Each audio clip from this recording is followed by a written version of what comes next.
Bonsoir Didier. Bonsoir. Ravi de vous retrouver. Le Brésil qui joue donc à domicile, les Oriverdes, comme on les appelle, de Luis Felipe Scolari, partent archi favoris. Archi favori, mais ça pose quand même un problème.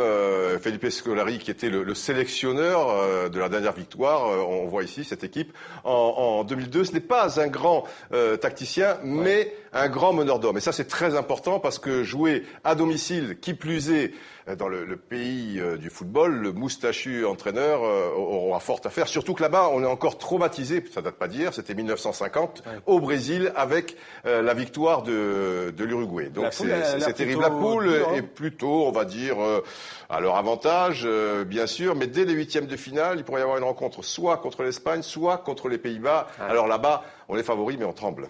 Qui sont, selon vous, les équipes qui peuvent rivaliser avec le Brésil, ce qu'on appelle les outsiders, Didier ?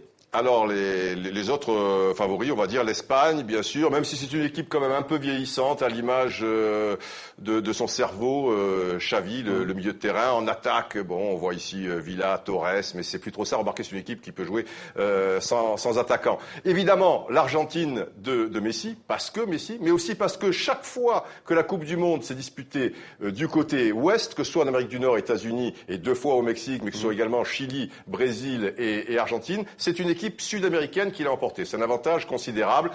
Et on va dire peut-être légèrement en retrait l'Allemagne, parce que Uberales et l'Aigle, il faut méfier de la Mannschaft. La Mannschaft. Alors, l'équipe de France, vous ne la citez pas, Didier ? Ah, outsider.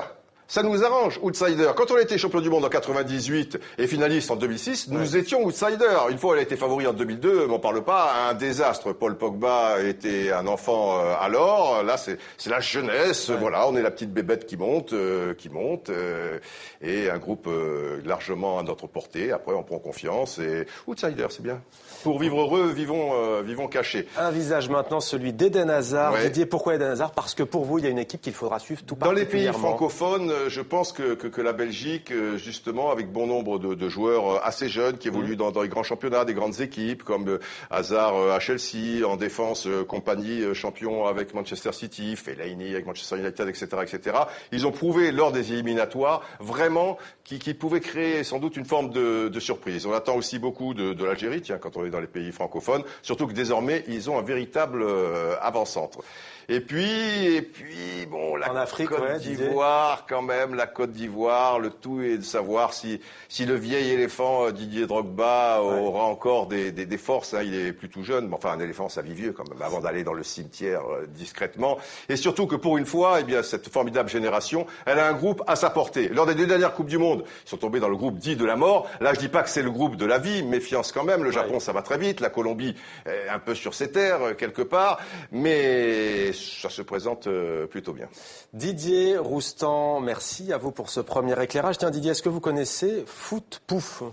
Foot Pouf, ça, Foot Pouf. Oui, je crois qu'il y a une brune et une blonde qui veulent apprendre un peu le football, pas être trop ridicule, enfin se lancer. 2 femmes qui déjouent le football, elles veulent aider, disent-elles, leurs compagnons à ne pas paraître justement ridicules. C'est fait avec humour, il y a un blog, il y a un livre et pour tout savoir, c'est à découvrir sur notre site Terrienne. Merci à vous, Didier. Bon, les automatismes sont là, Didier, entre vous et moi. Oui, numéro 9, numéro 10. C'est quand même une maison que je connais. Voilà, TV5 Monde. Et un meneur de jeu que je connais aussi. Moi, tu me lances dans le truc, comme tu l'as dit, quelques fans passent pas de chambre et tout. On est là. Super, Didier. À demain. À demain pour de nouvelles aventures. Le match d'ouverture Brésil-Croatie.